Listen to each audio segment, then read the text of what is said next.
All right. 3, 2. Okay. Hello. Hello, YouTube. Hello, Instagram. It's time for another installment of the Isolated Literary Society presents Daily Austen with me, your host, Sarah Shay.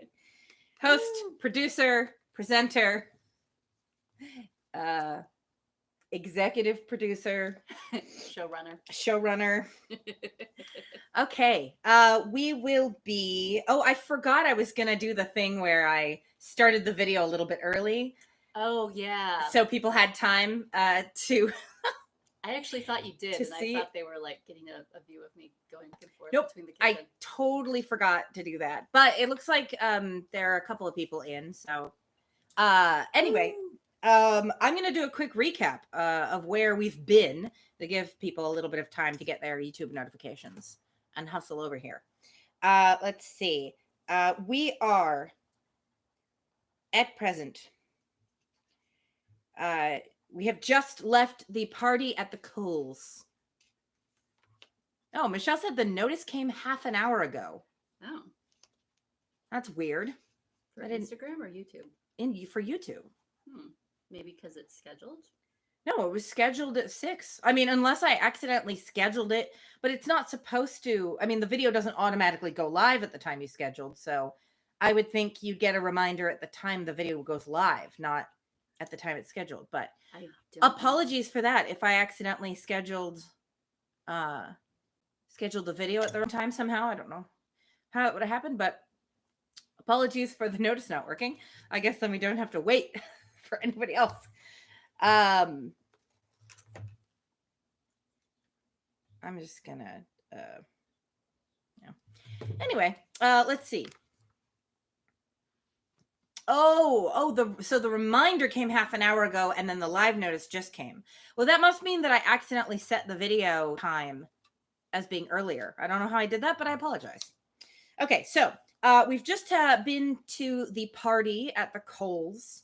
A family who lives in Highbury that Emma thinks is beneath her, but she ended up going to the party anyway because everybody else was invited, and then they didn't invite her right away, so she thought she had been left out, even though she had every intention of refusing.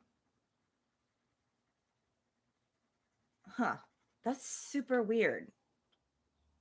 SD said the video is listed on the second line of my videos page, like after other videos. That's weird. Apologies for all the YouTube weirdness. After this video, I'll go double check all my other scheduled streams to make sure they're all done correctly. I don't know how I did this one wrong, but there aren't that many things to set, so I don't know what I did. Don't underestimate YouTube. I know I clicked on the right one. I double checked that it was the May 14th one. It is the 14th, right, guys? Yes. I checked. All right. Well, anyway, here we are. Here we are all together. My 3 most dedicated listeners are all here. Well, 4 if you count Pepper. I was going to say, you always have to count Pepper. I don't know that he's actually paying attention, though. No, but he has been dedicated the last few nights. That's true. He's always here, just in case one of us suddenly has food. Yes. All right. So the party at the Coles went swimmingly. Everybody wondered about who gave a pianoforte to Jane Fairfax. Emma thinks it's Mr. Dixon. Mrs. Weston thinks it's Mr. Knightley. Frank Churchill agrees with whatever Emma says. Everyone else thinks it was Colonel Campbell. So, yes, careful of spoilers. Unless everybody has already. I know. Knows the story. I've been making some allusions. You have eyebrow raising. I apologize if anybody is hearing this for the first time. I made no promises that this would be spoiler free. The Pride and Prejudice one wasn't spoiler free. No, definitely not. Anyway, I'm not outright saying anything though. No. I'm just making intimations. Yes. All right, so let's begin with chapter 27. I have to sit and like count. It's in Roman numerals. It's in Roman numerals. I always have to go 25, 6, 7. Okay, 27. All right. Emma did not repent her condescension in going to the Coles. Of course she didn't.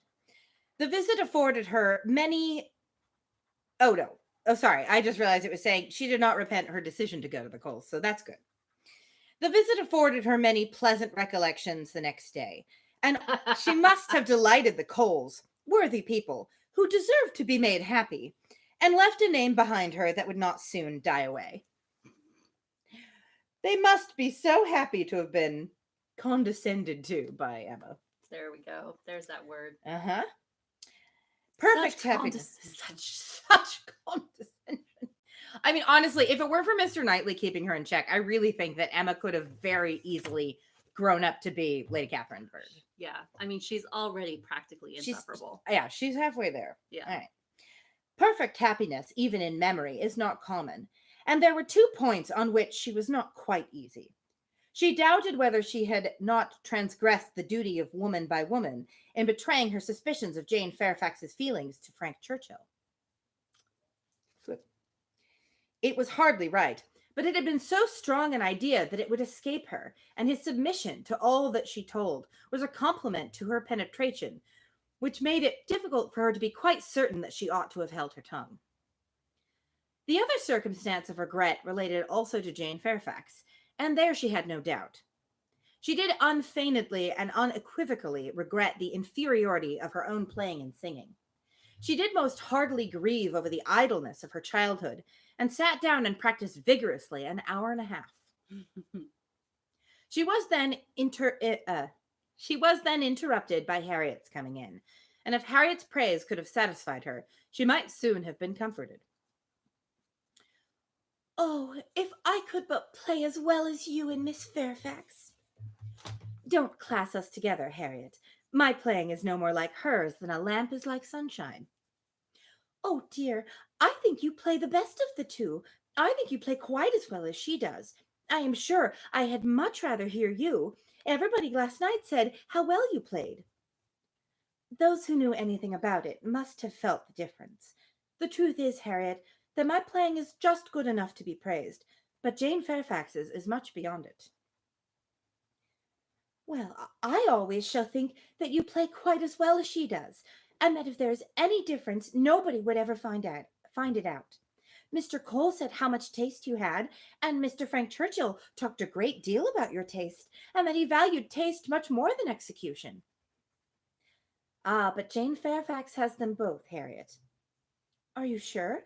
I saw she had execution, but I did not know she had any taste. Nobody talked about it, and I hate Italian singing. There is no understanding a word of it." "Oh, Harriet. Besides, if she does play so very well, it is no more than she is obliged to do, because she will have to teach. The Coxes were wondering last night whether she would get into any great family. How do you think the Coxes looked?" "Just as they always do. Very vulgar." Very. What a Wow. gracious guest. It's good to know she's priming Harriet to be just like her, though. Yeah, I was going to say, this seems to be the first time we're really getting a sign that Harriet is actually starting to absorb some of Emma's advice and behavior. Yeah. That even to Emma herself, she is trying to be like, "Oh, no, you definitely have more taste." Yeah. And taste is more important than execution anyway. Right, yeah. "They told me something," said Harriet rather hesitatingly, "but it is nothing of any consequence." Emma was obliged to ask what they had told her, though fearful of its producing Mr. Elton. "They told me that Mr. Martin dined with them last Saturday." "Oh."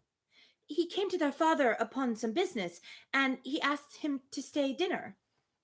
"Oh." "They talked a great deal about him, especially Anne Cox. I do not know what she meant, but she asked me if I thought I should go and stay there again next summer." She meant to be impertinently curious, just as such an Anne Cox should be. Just such an Anne Cox. Such an Anne Cox. Oh, sorry. For a second, I was mixing up the Coxes and the Coles. The Coxes are... All that we know about the Coxes is that one of them is a lawyer. Oh, that was the other, yeah. Yeah. And the only reason I remember his name is because they did an illustration of him. Maybe that's why. They wanted you to remember his name because he was going to come up later. Possibly. I mean, there's no other reason to have an illustration of that character. That might be giving the illustrator a little too much credit. Well, perhaps. She said he was very agreeable the day he dined there. He sat by her at dinner. Miss Nash thinks either of the Coxes would be very glad to marry him. Very likely. I think they are, without exception, the most vulgar girls in Highbury. Jeez. At least she's not talking about the Coles. I thought she was talking about the Coles when she said they looked vulgar. I'm like, come on. But she was talking about the Coxes. So Yeah. I think they're I honestly don't a remember step very below much the about them. Coles in society. Weren't they the ones that the ladies had to come separately because they were too low class or something? Maybe. I might have been mixing up the Coxes and the Coles in the last chapter as well. Ah, okay. Harriet had business at Ford's. Emma thought it most prudent to go with her. Another accidental meeting with the Martins was possible, and in her present state would be dangerous. Harriet, tempted by everything, and swayed by half a word, was always very long at a purchase. And while she was still hanging over muslins and changing her mind, Emma went to the door for amusement. Sorry, that just sounds funny. Like she was like to see who was walking by or something, I guess. No, I know what it means, but it's even weird. If she said to the window, I would just think she's looking out the window, but somehow going to the door is funnier. It's like, hello, door. What are you up to? Yeah. See any people today? Using door. I just lost my track of where I was. It was so silly. Much could not be hoped from the traffic of even the busiest part of Highbury. Mr. Perry walked hastily by, Mr. William Cox letting himself in at the office door, Mr. Cole's carriage horses returning from exercise, or a stray letter boy on an obstinate mule, were the liveliest objects she could presume to expect. And when her eyes fell only on the butcher with his tray, a tidy old woman traveling homewards from shop with her full basket, 2 curs quarreling over a dirty bone, and a string of dawdling children round the baker's little bow window, eyeing the gingerbread, she knew she had no reason to complain, and was amused enough, quite enough still, to stand at the door. A mind lively and at ease can do with seeing nothing, and can see nothing that does not answer. She looked down the Randalls Road. The scene enlarged. 2 persons appeared, Mrs. Weston and her son-in-law. They were walking into Highbury. To Hartfield, of course. They were stopping, however, in the first place at Mrs. Bates's, whose house was a little nearer Randalls than Ford's, and had all but knocked when Emma caught their eye. I just want to remind everyone that son-in-law means stepson. Yes. So they're talking about Mrs. Weston and Mr. Frank Churchill. Yes. Just want to make sure nobody forgot about that. Immediately they crossed the road and came forward to her, and the agreeableness of yesterday's engagement seemed to give fresh pleasure to the present meeting. Mrs. Weston informed her that she was going to call on the Bates in order to hear the new instrument. Of the Bateses. For my companion tells me, said she, that I absolutely promised Miss Bates last night that I would come this morning. I was not aware of it myself. I did not know that I had fixed a day, but as he says I did, I am going now. And while Mrs. Weston pays her visit, I may be allowed, I hope, said Frank Churchill, to join your party and wait for her at Hartfield, if you are going home. Mrs. Weston was disappointed. I thought you meant to go with me. They would be very much pleased. Me? I should be quite in the way. But perhaps I may be equally in the way here. Miss Woodhouse looks as if she does not want me. My aunt always sends me off when she is shopping. She says I fidget her to death. And Miss Woodhouse looks as if she could almost say the same. What am I to do? I am here on no business of my own, said Emma. I am only waiting for my friend. She will probably have soon done, and then we shall go home. But you had better go with Mrs. Weston and hear the instrument. Well, if you advise it. But, with a smile, if Colonel Campbell should have employed a careless friend, and if it should prove to have an indifferent tone, what shall I say? I shall be no support to Mrs. Weston. She might do very well by herself.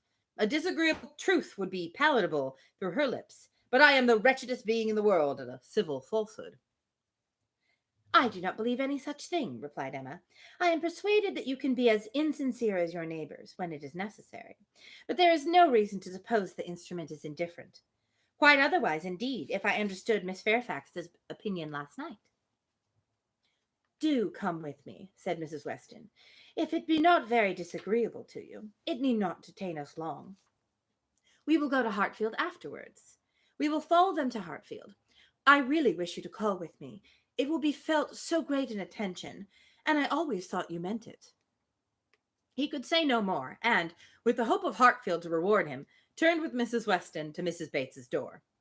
Emma watched them in, and then joined Harriet at the interesting counter, trying, with all the force of her own mind, to convince her that, if she wanted plain muslin, it was of no use to look at figured, and that a blue riband, be it ever so beautiful, would still never match her yellow pattern.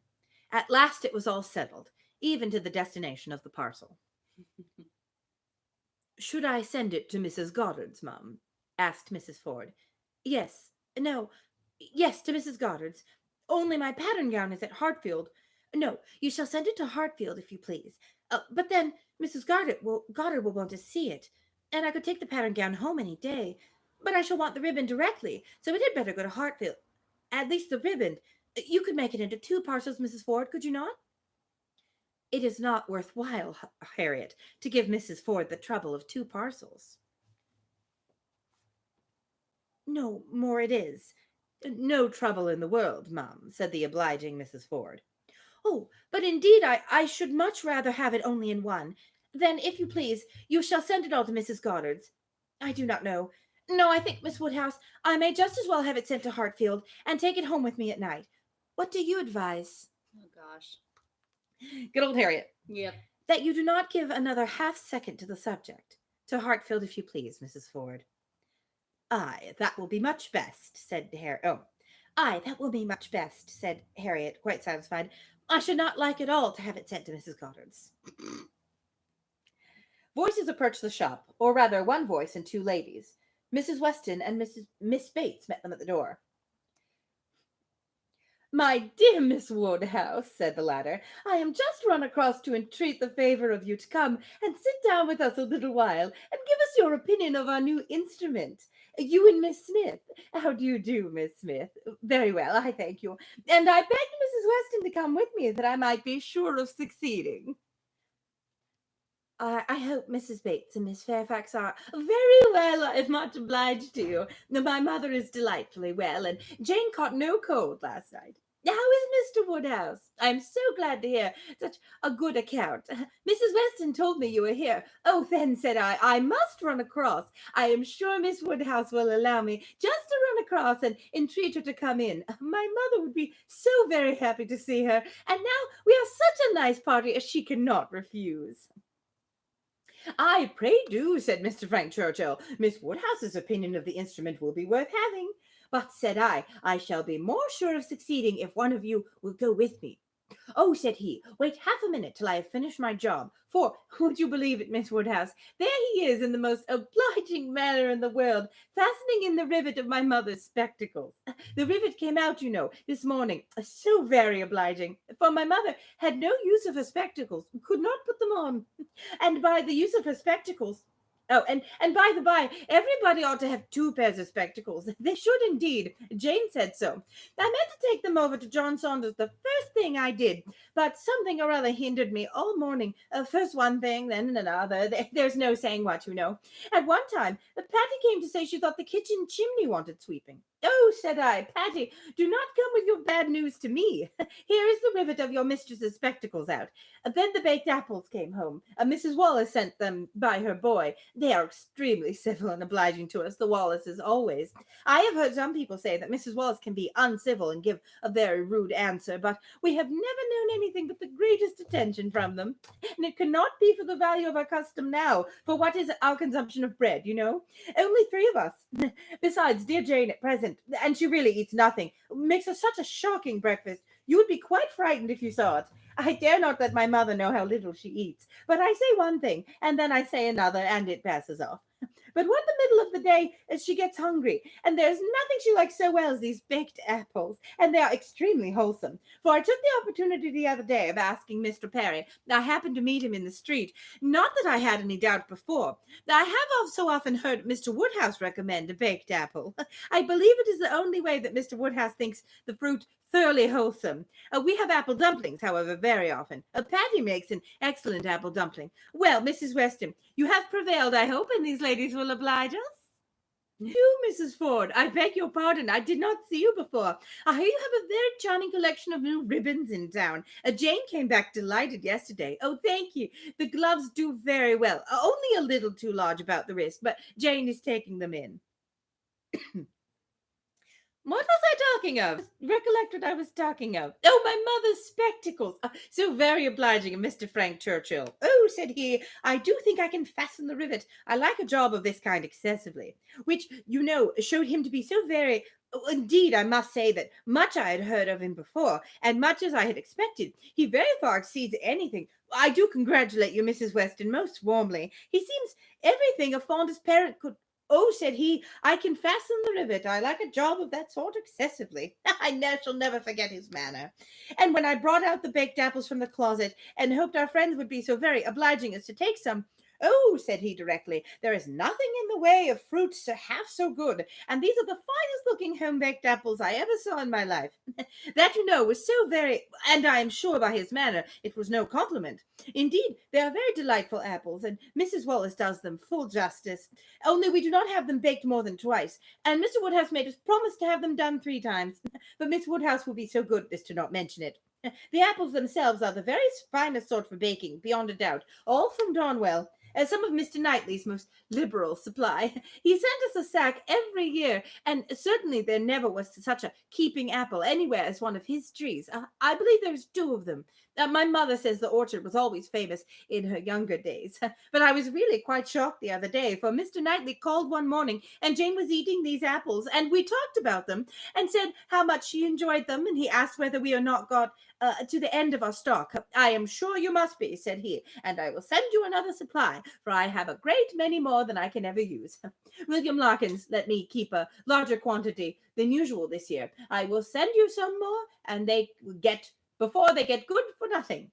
So I begged he would not, for really, as to us being gone, I could not absolutely say that we had a great many left. It was but half a dozen indeed. But they should be all kept for Jane, and I could not at all bear that he should be sending us more, so liberal as he had been already. And Jane said the same. And when he was gone, she almost quarrelled with me. No, I should not say quarrelled, for we never had a quarrel in our lives. But she was quite distressed that I had owned the apples were so nearly gone. She wished I had made him believe we had a great many left. Oh, said I, my dear, I did say as much as I could. However, the very same evening, William Larkins came over with a large basket of apples, the same sort of apples, a bushel at least. Then I was very much obliged, and went down and spoke to William Larkins, and said everything, as you may suppose. William Larkins is such an old acquaintance. I am always glad to see him. That, however, I found afterwards from Patty that William said it was the apples of that sort his master had. He had brought them all, and now his master had not one left to bake or boil. William did not seem to mind it himself. He was so pleased to think his master had sold so many, for William, you know, thinks more of his master's profit than anything. But Mrs. Hodges, he said, was quite displeased at their being all sent away. She could not bear that her master could not be able to have another apple tart this spring. He told Patty this, but bid her not to mind it, and be sure not to say anything to us about it, for Miss Hodges would be cross sometimes, and as long as so many sacks were sold, it did not signify who ate the remainder. And so Patty told me, and I was excessively shocked indeed. I would not have Mr. Knightley know anything about it for the world. He would be so very... I wanted to mention it from Jane's knowledge, but unluckily I had mentioned it before I was aware. Miss Bates had just done as Patty opened the door, and her visitors walked upstairs without having any regular narration to attend to, pursued only by the sounds of her desultory goodwill. Pray take care, Mrs. Weston. There is a step at the turning. Pray take care, Miss Woodhouse. Ours is a rather dark staircase, rather darker and narrower than one would wish. Miss Smith, pray take care. Miss Woodhouse, I am quite concerned. I am sure you hit your foot. Miss Smith, the step at the turning. Woo! That chapter is like 90% Miss Bates just going on about apples. This is why she was frequently out of breath. Yeah, I'm out of breath. Yeah. Good heavens. Yes. Miss Bates. Indeed. All right, chapter 28. Took me a second. The appearance of the little sitting room as they entered was tranquillity itself. Mrs. Bates, deprived of her usual employment, slumbering on one side of the fire, Frank Churchill at the table near her, most deeply occupied about her spectacles, and Jane Fairfax standing with her back to them, intent on her pianoforte. Definitely not having done anything else a moment before. All right. There we have Frank Churchill, intent about the spectacles. There we go. For Instagram may see Mr. Frank Churchill looking very intent about spectacles. Very important illustration. Yes. Busy as he was, however, the young man was yet able to show a most happy countenance on seeing Emma again. "This is a pleasure," said he, in rather a low voice, "coming at least 10 minutes earlier than I had calculated. You find me trying to be useful. Tell me if you think I shall succeed." "What," said Mrs. Weston, "have you not finished it yet? You would not earn a very good livelihood as a working silversmith at this rate." "I had not been working uninterruptedly," he replied. "I had been assisting Miss Fairfax in trying to make her instrument stand steadily. It was not quite firm. An unevenness in the floor, I believe. You see, we have wedged one leg with paper. This was very kind of you to be persuaded to come. I was almost afraid you would be hurrying home." He contrived that she should be seated by him, and was sufficiently employed in looking out the best baked apple for her, and tried to make her help or advise him in this work, till Jane Fairfax was quite ready to sit down to the pianoforte again. I'm really curious what specifically they mean when they say baked apple. Like, just the way they talk about just like having them in the closet. Like, Yeah.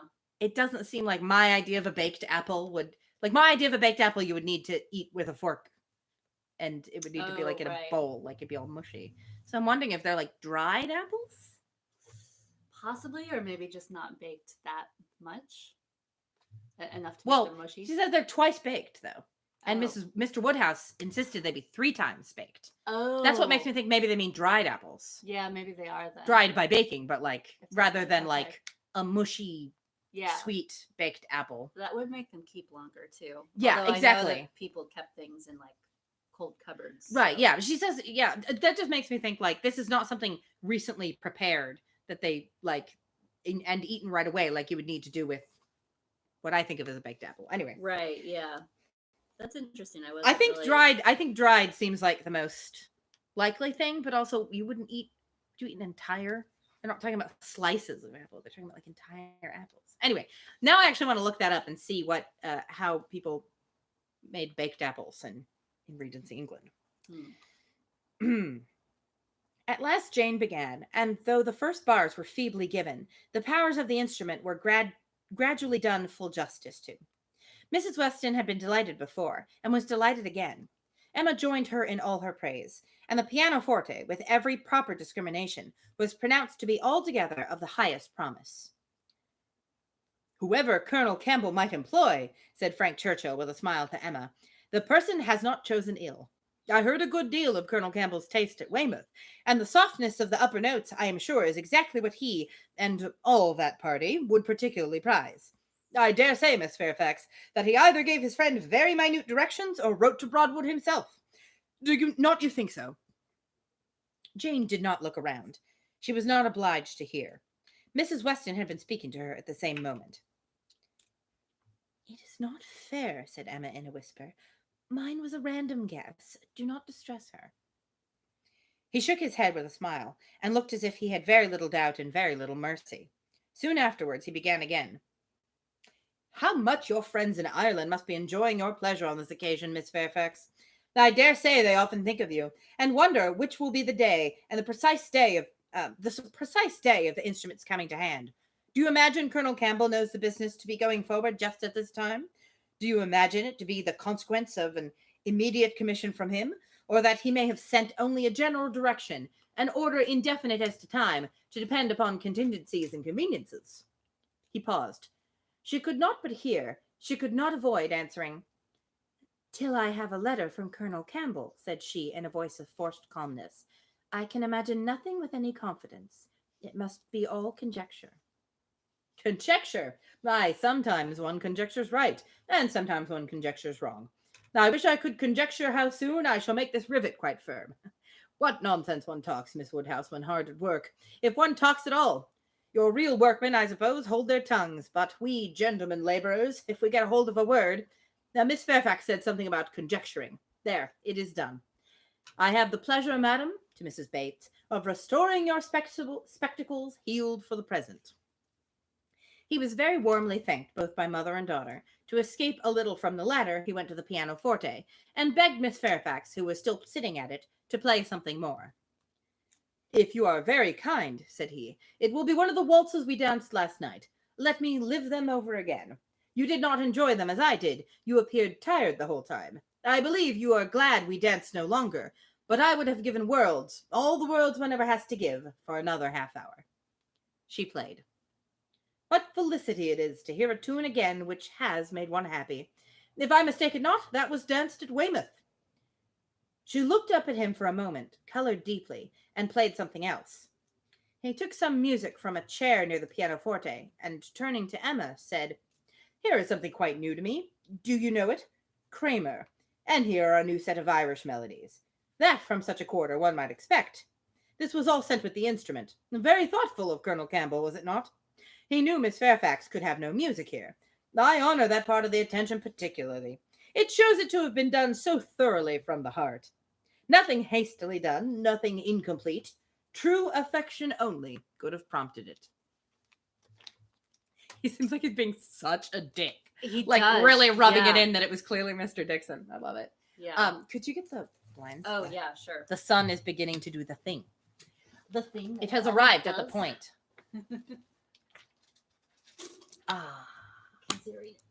Continuing its journey across the sky. Like it does. All right.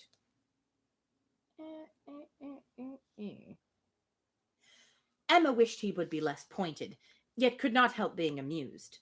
And when, on glancing her eye towards Jane Fairfax, she caught the remains of a smile, when she saw that, with all the deep blush of consciousness, there had been a smile of secret delight, she had less scruple in the amusement, and much less compunction with respect to her. This amiable, upright, perfect Jane Fairfax was apparently cherishing very reprehensible feelings. He brought all the music to her, and they looked it over together. Emma took the opportunity of whispering, You speak too plain. She must understand you. I hope she does. I would have her understand me. I am not in the least ashamed of my meaning. But really, I am half ashamed, and wish I had never taken up the idea. I am very glad you did, and that you communicated it to me. I have now a key to all her odd looks and ways. Leave shame to her. If she does wrong, she ought to feel it. She is not entirely without it, I think. I did not see much sign of it. She is playing Robin Adair at this moment, his favourite. Shortly afterwards, Miss Bates, passing near the window, descried Mr. Knightley on horseback not far off. Mr. Knightley, I declare, I must speak to him if possible, just to thank him. I will not open the window here, it will give you all cold, but I can go into my mother's room, you know. I dare say he will come in when he knows who is here. Quite delightful to have you all meet so. Our little room so honoured. She was in the adjoining chamber while she still spoke, and opening the casement there, immediately called Mr. Knightley's attention, and every syllable of their conversation was as distinctly heard by the others as if it passed within the same apartment. Oh, how do you do? Oh, very well, I thank you. So obliged to you for the carriage last night. We were just in time, my mother just ready for us. Pray come in, do come in. You will find some friends here. So began Miss Bates, and Mr. Knightley seemed determined to be heard in his turn, for most resolutely and commandingly did he say, How is your niece, Miss Bates? I want to inquire after you all, but particularly your niece. How is Miss Fairfax? I hope she caught no cold last night. How is she today? Tell me how Miss Fairfax is. And Miss Bates was obliged to give a direct answer before he would hear her in anything else. The listeners were amused, but Mrs. Weston gave Emma a look of particular meaning. But Emma still shook her head in steady skepticism. So obliged to you, so very much obliged to you for the carriage, resumed Miss Bates. He cut her short with, I am going to Kingston. Can I do anything for you? Oh, dear, Kingston, are you? Mrs. Cole was saying the other day she wanted something from Kingston. Mrs. Cole has... Mrs. Cole has servants to send. Can I do anything for you? No, I thank you. But do come in. Who do you think is here? Miss Woodhouse and Miss Smith? So kind as to call to hear the new pianoforte. Do put up your horse at the Crown and come in. Well, said he in a deliberating manner, for 5 minutes, perhaps. And here is Mrs. Weston and Mr. Frank Churchill, too. Quite delightful. So many friends. No, not now, I thank you. I could not stay 2 minutes. I must get on to Kingston as fast as I can. How quickly he changed his mind when he found out Mr. Frank Churchill was there. Yeah. Oh, do come in. This will be so very happy. Oh, they will be so very happy to see you. No, your room is full enough. I will call another day and hear the pianoforte. Well, I am so sorry. Oh, Mr. Knightley, what a delightful party last night. How extremely pleasant. Did you ever see such dancing? Was it not delightful? Miss Woodhouse and Mr. Frank Churchill. I never saw anything equal to it. Oh, very delightful indeed. I can say nothing less, for I suppose Miss Woodhouse and Mr. Frank Churchill are hearing everything that passes. And, raising his voice still more, I do not see why Miss Fairfax should not be mentioned too. I think Miss Fairfax dances very well, and Mrs. Weston is the very best country dance player without exception in England. Now, if your friends have any gratitude, they will say something pretty loud about you and me in return, but I cannot stay to hear it. No, Mr. Knightley, one moment more. Something of consequence. So shocked. Jane and I are both so shocked about the apples. What is the matter now? Oh, to think of your sending us all your store apples. You said you had a great many, and now you have not one left. We really are so shocked. Mrs. Hodges may well be angry. William Larkins mentioned it here. I should not have done it. Indeed, you should not have done it. Indeed, you should not. Oh, he's off. He can never bear to be thanked. But I thought he would have stayed now, and it would have been a pity not to have mentioned. Well, returning into the room, I have not been able to succeed. Mr. Knightley cannot stop. He is going to Kingston. Now, he asked me if he could do anything. Yes, said Jane. We heard his kind offers. We heard everything. Oh, yes, my dear. I dare say you might, because, the door was open and the window was open, and Mr. Knightley spoke so loud. You must have heard everything, to be sure. Can I do anything for you at Kingston? Said he. So I just mentioned, oh, Miss Woodhouse, must you be going? You seem, but just come. So very obliging of you. Emma found it really time to be at home. The visit had already lasted long, and on examining watches, so much of the morning was perceived to be gone that Mrs. Weston and her companion, taking leave also, could allow themselves only to walk the two young ladies to Hartfield gates before they set off for Randalls. And here we have the illustration of Mr. Knightley on his horse, shouting up to Miss Bates in her window. Very cute. Anyway, so that is the end of the chapter. And even though this was a short 2 chapters, I'm not 2. Yeah. Wow. I'm not gonna risk reading a whole nother chapter. It looks like it's maybe a bit of a long one, unless I skipped a page. No, the next one is pretty long, so I don't want to get stuck reading for over an hour, especially because the Stream with Strangely is returning tonight, not to its former nightly glory, but at 7 Pacific on Instagram, instagram.com/IamStrangely. You have to have the app to watch the live stream. Oh, or there's a Chrome extension. I can't remember what it's called, but you can look up, there's a Chrome extension so you can actually watch live streams in your browser, but you can't comment in the chat, which is a bummer. Anyway, some of you may want to watch that. He's going to do a bunch of songs on the theme of home.